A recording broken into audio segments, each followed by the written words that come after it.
देखो ये हेडिंग थी मानक हाइड्रोजन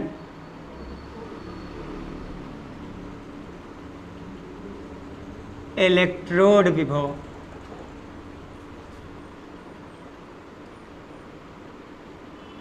परसों जो लक्षण पढ़ाए थे उसके न्यूमेरिकल करा दिए थे काफ़ी कल हैं। अब आप लोग आए नहीं हो, आज थ्योरेटिकल टॉपिक है उसी के आगे का।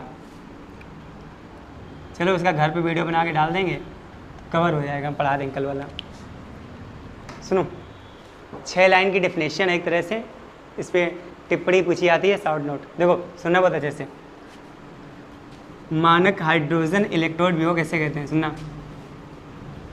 इसमें एक कांच की खोखली बेलनाकार नली होती है। ये इसमें एक कांच की खोखली बेलनाकार नली होती है जिसके अंदर प्लेटिनम का तार पड़ा रहता है। ये देखो,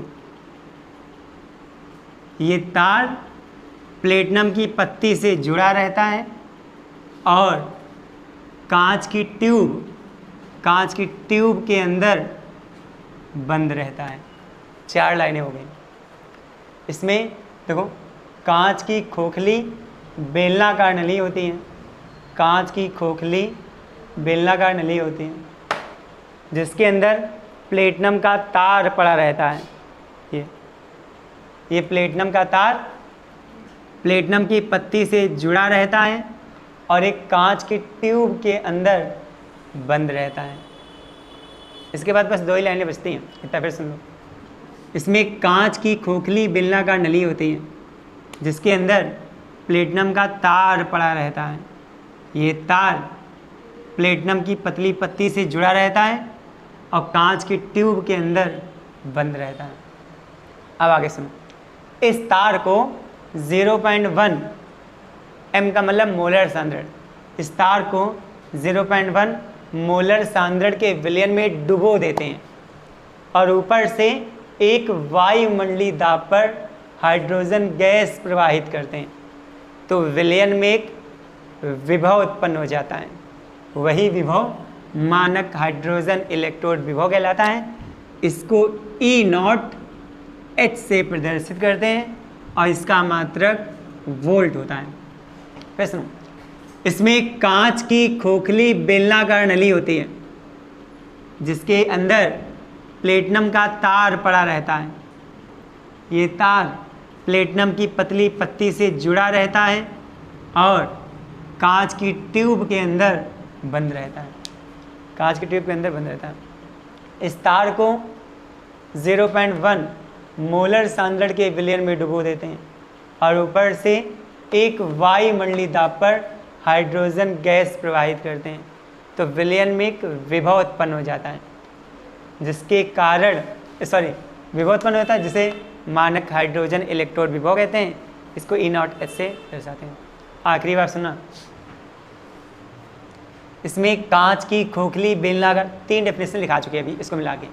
एक लिखाया था इलेक्ट्रोड विभव, उसके चांस कम होते हैं आने को। फिर मानक इलेक्ट्रोड विभव, वो काफ़ी हद तक आता है, ज़्यादा आता है। ये उससे भी ज़्यादा टिप्पणियों में इस चैप्टर से यही पूछा जाता है। एक होता है कोलराउस का नियम, उसका न्यूमेरिकल आता है। बाकी टिप्पणियों में केवल यही पूछी जाती है, बाकी सब न्यूमेरिकल या फिर कैसे वाले क्वेश्चन पूछे जाते हैं। आखिरी बार सुनो। इसमें कांच की खोखली बेलनाकार नली होती है जिसके अंदर प्लेटिनम का तार पड़ा रहता है। ये तार प्लेटिनम की पतली पत्ती से जुड़ा रहता है और कांच की ट्यूब के अंदर बंद रहता है।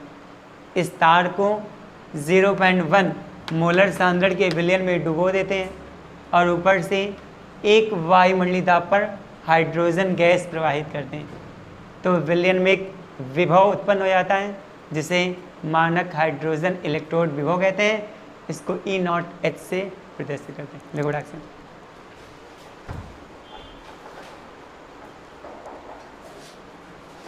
देखो, इसमें कांच की एक खोखली बेलनाकार नली होती है।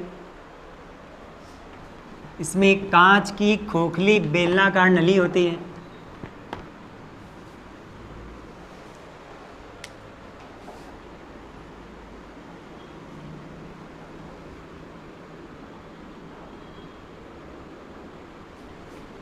जिसके अंदर प्लेटिनम का तार पड़ा रहता है। इसमें कांच की खोखली बेलनाकार नली होती है जिसके अंदर प्लेटिनम का तार पड़ा रहता है।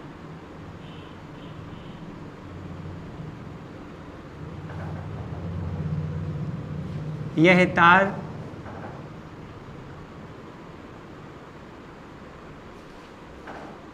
प्लेटिनम की पतली पत्ती से जुड़ा रहता है। यह तार प्लेटिनम की पतली पत्ती से जुड़ा रहता है।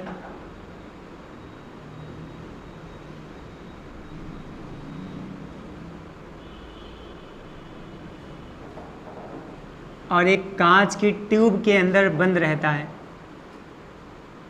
और एक कांच की ट्यूब के अंदर बंद रहता है।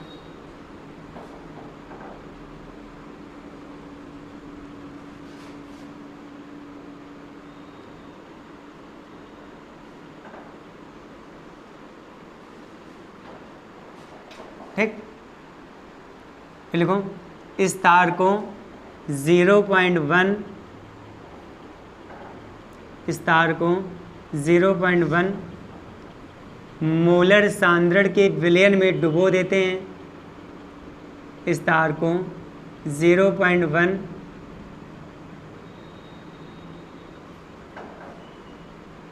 मोलर सांद्रण के विलयन में डुबो देते हैं।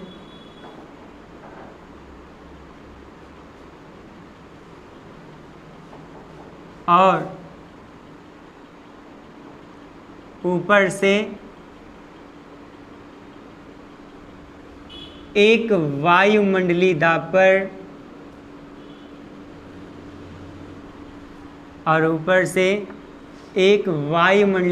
पर हाइड्रोजन गैस प्रवाहित करते हैं। ऊपर से एक वायुमंडलीय दाब पर हाइड्रोजन गैस प्रवाहित करते हैं।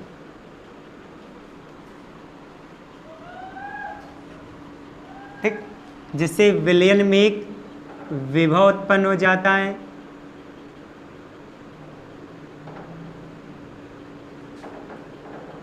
जिससे विलयन में एक विभव उत्पन्न हो जाता है।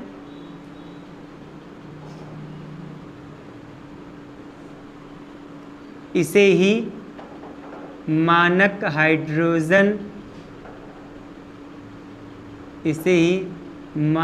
हाइड्रोजन इलेक्ट्रोड विभव कहते हैं।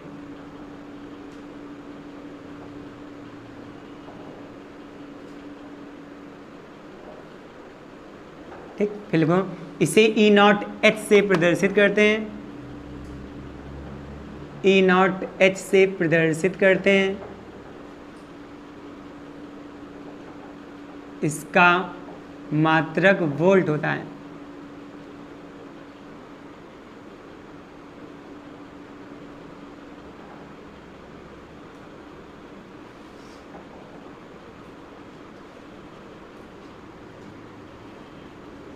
नेक्स्ट है डालो मानक इलेक्ट्रोड विभव ज्ञात करने की विधि। मानक इलेक्ट्रोड विभव ज्ञात करने की विधि।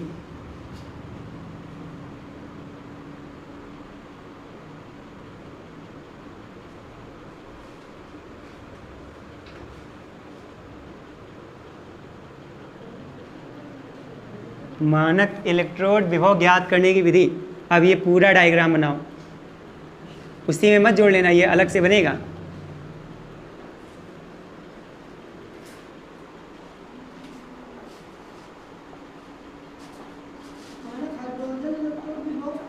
मानक इलेक्ट्रोड विभव ज्ञात करने की विधि। मानक इलेक्ट्रोड विभव ज्ञात करने की विधि। अब ये डायग्राम बनाओ।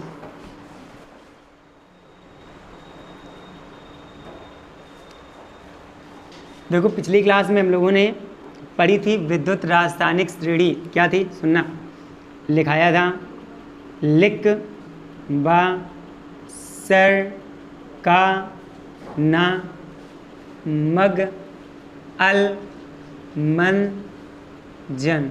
फिर क्या था, इसके बाद था कर फी सड को नी सन पव फेह कु हग, अज, पट, औ, ये थे।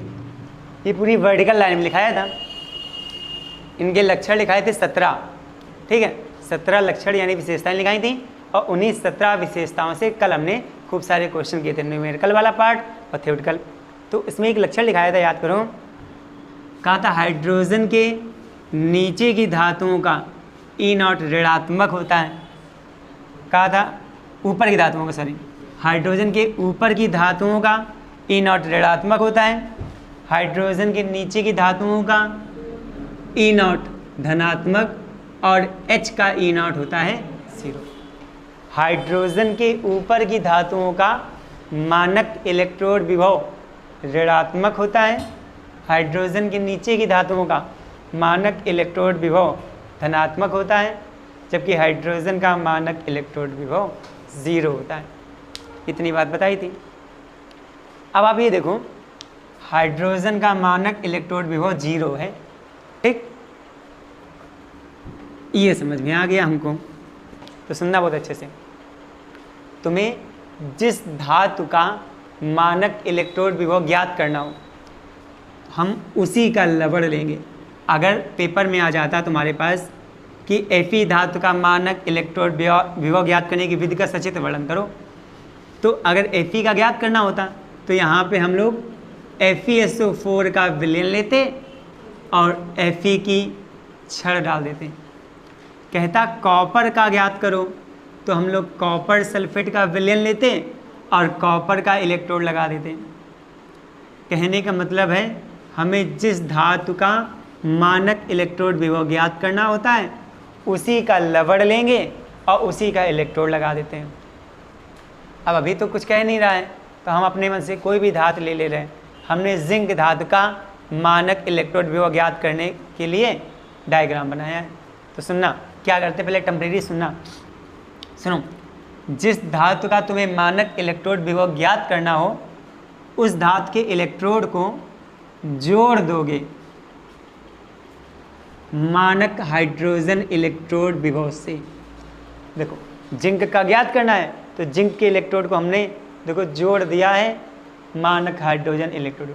अब तुमको क्या लग रहा है कि हमने जिंक की रॉड को खाली प्लेटिनम के तार से जोड़ा हुआ है, क्योंकि ये तुम्हें लग रहा है जिंक का इलेक्ट्रोड है और जहाँ जुड़ा है ये प्लेटिनम का तार है, तुम्हें लग रहा है प्लेटिनम के तार को जिंक के इलेक्ट्रोड जोड़े, बट ऐसा नहीं है। खाली प्लेटिनम का तार सेपरेट थोड़ी ना था, ये प्लेटिनम का तार पत्ती से जुड़ा है और ये प्लेटिनम का तार कांच की ट्यूब में बंद है। कांच की ट्यूब खोखली बेलनाकार नली में बंद है और ये नली एक ऐसे विलयन में पड़ी जिसमें 0.1 मोलर सांद्रण है। अब इसमें एक वायुमंडलीय पे हाइड्रोजन गैस प्रोवाइड किया है। तो ये पूरा एक सिस्टम है, डिवाइस। तो इस पूरे डिवाइस से जोड़ा गया है जिंक के इलेक्ट्रोड को। दूसरी बात, किसी भी डिवाइस में करंट तभी फ्लो होता है जब इलेक्ट्रॉन पूरा चक्कर लगा लेता है। एक इलेक्ट्रोड से इलेक्ट्रॉन निकलते हैं और दूसरे इलेक्ट्रोड पर जाकर कलेक्ट हो जाते हैं। तो जब यहाँ से इलेक्ट्रॉन निकलेंगे, यहाँ पे जाएंगे, तो अगर हम ये जो नली है साल्ट ब्रिज ना बनाते तो यहाँ से इलेक्ट्रॉन निकल के मान लो यहीं पे आ पाते, इलेक्ट्रॉन को पूरा चक्कर लगाने को ना मिलता तो डिवाइस में करंट नहीं फ्लो होता। इसलिए हमने ये नली लगा दी है कि इलेक्ट्रॉन यहाँ से निकलेंगे, यहाँ जाएंगे, सोल्यूशन होते हुए यहाँ आएंगे, पूरा राउंड लगाते रहेंगे, तो डिवाइस में करंट फ्लो होता रहेगा। ये तो जानते हो, सेल का वर्क यही होता है। तो आप सुनना बहुत अच्छे से, तरीका तो पता चल गया, सुनना बहुत अच्छे से सुनना। किसी भी धातु के मानक इलेक्ट्रोड विभव का मान ज्ञात करने के लिए हाइड्रोजन के मानक इलेक्ट्रोड विभव का प्रयोग किया था। इसका क्यों? क्योंकि हाइड्रोजन का मानक इलेक्ट्रोड विभव 0 होता है, अभी बताया था। किसी भी धातु के मानक इलेक्ट्रोड विभव का मान ज्ञात करने के लिए हाइड्रोजन के मानक इलेक्ट्रोड विभव का प्रयोग किया जाता है, क्योंकि हाइड्रोजन का मानक इलेक्ट्रोड विभव 0 होता है। किसी पेट्रोल पंप में आप पेट्रोल डलाने जाओ, कोई तुम्हारे पहले 50 रुपये डलवा के गया हो, तुम उससे क्या कहोगे? तुमको 200 डलवाना, तो कहे भाई पहले मीटर 0 करो तब डालो। तो 0 पे जाके चेक करते हैं कम ज़्यादा, ताकि पता चल जाए। तराजू में कोई चीज़ तौलाओगे तो पहले उसको 0 पे ले आते हो कांटा। वैसे यहाँ पे E0 का मान H का 0 होता है, तो हमें मेज़र करने में आसानी होगी कितना आया है। ऐसे में बार बार घटाना बढ़ाना पड़ेगा, कंपैरिजन करना पड़ेगा किससे ज़्यादा आया किससे कम आया, ऐसे आसानी होगी। इसलिए किसी भी धातु के मानक इलेक्ट्रोड विभव का मान ज्ञात करने के लिए हाइड्रोजन के मानक इलेक्ट्रोड विभव का प्रयोग किया जाता है, क्योंकि हाइड्रोजन का मानक इलेक्ट्रोड विभव 0 होता है। इतना समझ आ गया। अब आगे सुनना, जिसका मान ज्ञात करना है उस धातु के इलेक्ट्रोड को हाइड्रोजन के इलेक्ट्रोड से जोड़ देते हैं और दोनों के बीच में विभव मापी लगा देते हैं, क्योंकि हमें विभव उत्पन्न करना है। जब विभव आएगा तो मापना पड़ेगा कि कितना है, तो विभव को मापने के लिए विभव मापी लगा दिया गया। सर्वप्रथम धातु के इलेक्ट्रोड को हाइड्रोजन के इलेक्ट्रोड से जोड़ देते हैं और दोनों के बीच में विभव मापी लगा देते हैं। फिर दोनों विलयनों को साल्ट ब्रिज की सहायता से जोड़ देते हैं, यानी नली की सहायता से। इसका विलयन इसमें चला जाए, इसका विलयन इसमें चला जाए, इलेक्ट्रॉन आसानी से आ जा सके। सर्वप्रथम धातु के इलेक्ट्रोड को हाइड्रोजन के इलेक्ट्रोड जोड़ते हैं और दोनों के बीच में विभव मापी लगा देते हैं और दोनों विलयनों को साल्ट ब्रिज की सहायता से जोड़ देते हैं। अब धातु के इलेक्ट्रोड को उसी के लवण के विलयन में डुबो देते हैं। फिर इलेक्ट्रोडों में धारा प्रवाहित करते हैं, करंट। तो विलयन में एक विभवांतर उत्पन्न हो जाता है। इस विभवांतर के कारण विभव मापी विक्षेप उत्पन्न होता है। यही विक्षेप उस धातु का मानक इलेक्ट्रोड विभव कहलाता है। तो सुनो, किसी भी धातु के मानक इलेक्ट्रोड विभव का मान ज्ञात करने के लिए हाइड्रोजन के मानक इलेक्ट्रोड विभव का प्रयोग करते हैं, क्योंकि हाइड्रोजन का मानक इलेक्ट्रोड विभव 0 होता है। सर्वप्रथम धातु के इलेक्ट्रोड को हाइड्रोजन के इलेक्ट्रोड से जोड़ देते हैं और दोनों के बीच में विभव मापी लगा देते हैं। दोनों विलयनों को साल्ट ब्रिज की सहायता से जोड़ देते हैं। ठीक, अब धातु की छड़ को उसी के लवण के विलयन में डुबो देते हैं। फिर इलेक्ट्रोडों में धारा प्रवाहित करते हैं, करंट, जिससे विलयन में एक विभवांतर उत्पन्न हो जाता है। इस विभवांतर के कारण विभव मापी विक्षेप उत्पन्न होता है। यही विक्षेप उस धातु का मानक इलेक्ट्रोड विभव कहलाता है। तो हमें डायग्राम यही बनाना होगा, जिस धातु का मान ज्ञात करना होगा, बस इलेक्ट्रोड बदलेंगे और सॉल्यूशन। इधर का तो पूरा सेम टू सेम रहेगा, यहाँ बदल देगा। ठीक, कोई दिक्कत? लिखो फटाक से। लिखो, किसी भी धातु के मानक इलेक्ट्रोड विभव का मान ज्ञात करने के लिए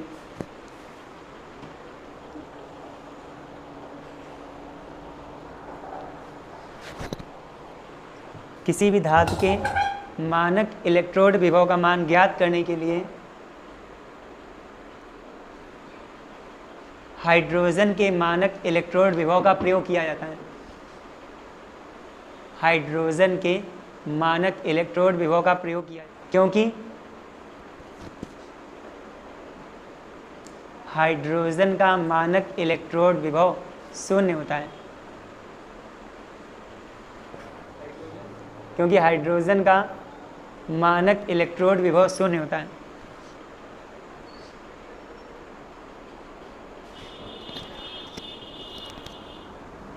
ठीक, पैराग्राफ चेंज कर दो, न्यू लाइन से लिखो। सर्वप्रथम धातु के इलेक्ट्रोड को हाइड्रोजन के इलेक्ट्रोड से जोड़ देते हैं। सर्वप्रथम धातु के इलेक्ट्रोड को हाइड्रोजन के इलेक्ट्रोड से जोड़ देते हैं और दोनों के मध्य विभव मापी लगा देते हैं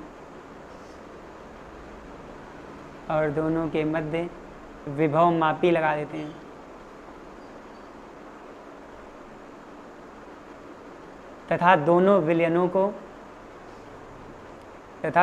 विलयनों को साल्ट ब्रिज की सहायता से जोड़ देते हैं। दोनों विलयनों को साल्ट ब्रिज की सहायता से जोड़ देते हैं।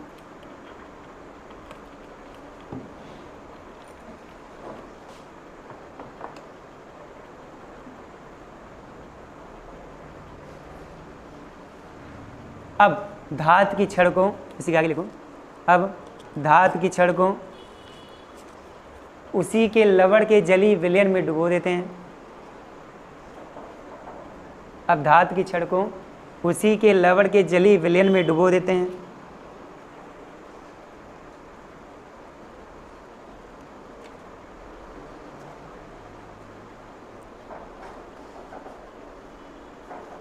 तत्पश्चात इलेक्ट्रोडों में धारा प्रवाहित करते हैं। तत्पश्चात इलेक्ट्रोडों में धारा प्रवाहित करते हैं।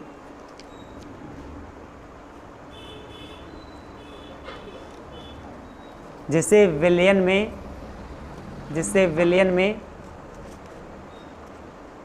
एक विभवांतर उत्पन्न हो जाता है। जिससे विलयन में एक विभवांतर उत्पन्न हो जाता है। जिससे विलयन में एक विभवांतर उत्पन्न हो जाता है। और इस विभवांतर के कारण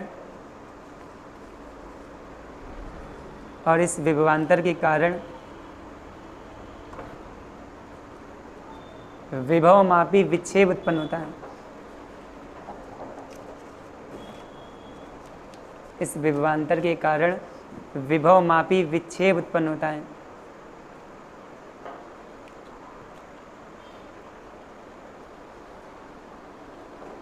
यही विक्षेप उस धातु का मानक इलेक्ट्रोड विभव कहलाता है। उस धातु का मानक इलेक्ट्रोड विभव कहलाता है।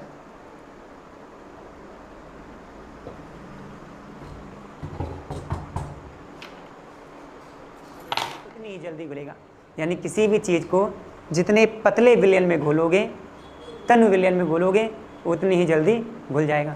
ठीक, दूसरी बात सुनो, लैम्डा होता है तुल्यांक चालकता। तुल्यांक चालकता। अब ये तुल्यांक चालकता किसी भी वैद्युत अपघट की हो सकती है। ठीक, अब देखना गौर से, जैसे मान लो NaCl की जो तुल्यांक चालकता होती है वो क्या होगी?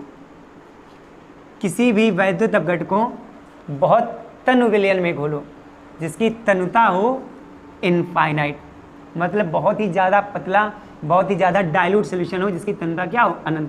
तो डेफिनेशन होती है अनंत तनुता पर जहाँ पर कोई वैद्युत अपघट अपने आयनों में टूटता है। तो NaCl, जैसे देखो NaCl टूटता है Na+ में और Cl- में। कब टूटेगा? जब इसको एक्वस पानी में डालेंगे। एक्वस मतलब जली विलयन है ना, एक्वागार्ड पानी की मशीन आती है, एक्वस मतलब जली। तो NaCl को जब हम पानी में डालेंगे तो ये अपने आयन टूट जाएगा Na+ और Cl- में। पानी बहुत ही डाइल्यूट, उसमें कुछ मिला ना हो। ठीक, सुनना, अनंत तनुता पर जहाँ पर कोई वैद्युत अपघट अपने आयनों में विभक्त होता है उसकी तुल्यांक चालकता जो होती है वो उसमें उपस्थित धनायन और ऋण आयन के योगफल के बराबर होती है। इसे कोलराउस का नियम कहते हैं। किसी वैद्युत अपघट की जो तुल्यांक चालकता होती है वो उस वैद्युत अपघट में उपस्थित धनायन और ऋण आयन के योगफल के बराबर होती है। अनंत तनुता पर जहाँ कोई वैद्युत अपघट अपने आयनों में टूटता है उसकी तुल्यांक या मोलर चालकता उसमें उपस्थित धनायन और ऋण आयन के योगफल के बराबर। जैसे एसिटिक एसिड की तुल्यांक चालकता, तो पहली बात तो एसिटिक एसिड प्लस माइनस टूटेगा जब उसको पानी में घोलेंगे। अब कोलराउस का नियम कहता है कि जिसमें घोल रहे हैं उसकी जो तनुता है वो कैसी हो? अनंत, मतलब बहुत ही ज़्यादा डाइल्यूट सॉल्यूशन हो। ठीक, तो अनंत तनुता पर हम लोग एसिटिक एसिड की तुल्यांक चालकता निकाल रहे हैं। ठीक, तो देखो एसिटिक एसिड टूटता है एसीटेट आयन में और H+ आयन में टूटता है। एसिटिक एसिड टूटेगा एसीटेट आयन में और H+। तो एसिटिक एसिड की जो तुल्यांक चालकता होगी वो एसिटिक एसिड में उपस्थित एसीटेट आयन की तुल्यांक चालकता और हाइड्रोजन आयन की तुल्यांक चालकता दोनों के योगफल के बराबर होगी। मान लो ये दे रखा होता lambda infinite BaCl2 barium chloride की तुल्यांक चालकता, तो अब ये कैसे टूटेगा?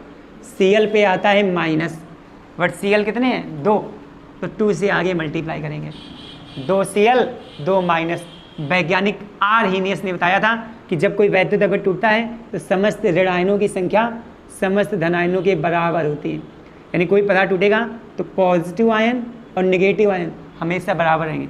BaCl2 टूटेगा, Cl पे माइनस, Cl 2 है, 2Cl 2 माइनस, अब माइनस चार्ज 2 हैं तो प्लस भी 2, तो BaCl2 की तुल्यांक चालकता बराबर होगी बेरियम आयन की तुल्यांक चालकता के और Cl माइनस आयन की तुल्यांक चालकता के बराबर। बट आयन की तुल्यांक चालकता होगी वो जितने होंगे वो आगे लिखा जाएगा ऐसे।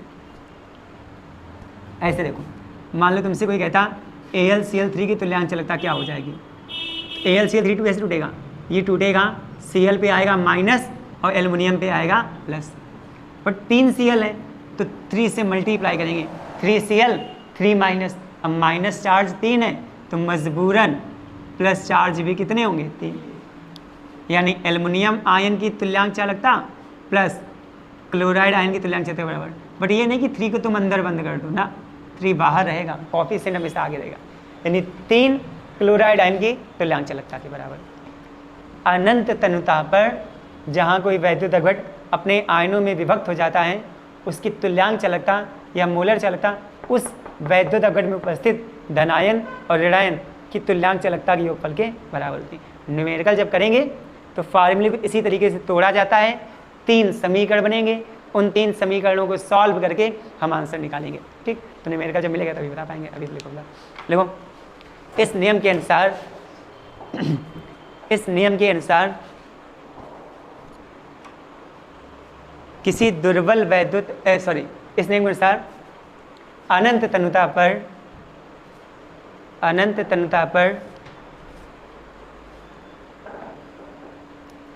किसी वैद्युत अपघट की तुल्यांक या मोलर चालकता, किसी वैद्युत अपघट की तुल्यांक या मोलर चालकता देखो मोलर चालकता होती है म्यू। ठीक, तो बिल्कुल सेम प्रोसेस होता है, जैसे मान लो NaCl की मोलर चालकता निकालनी होती तो म्यू NaCl इनफाइनाइट ये बराबर हो जाता म्यू इनफाइनाइट Na प्लस के और म्यू इनफाइनाइट Cl माइनस के, तो दोनों की डेफिनेशन सेम ही होती है। ठीक, देखो तुल्यांक या मोलर चालकता उसमें उपस्थित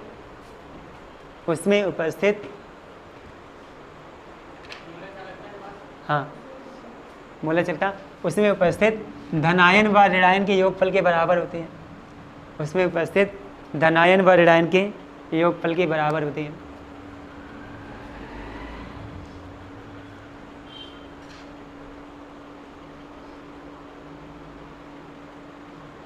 बस ये एग्जाम्पल नोट कर लो, आज के लिए नहीं, कल इसी का न्यूमेरिकल बताएंगे। हाँ 1-2 नोट कर लो जिसमें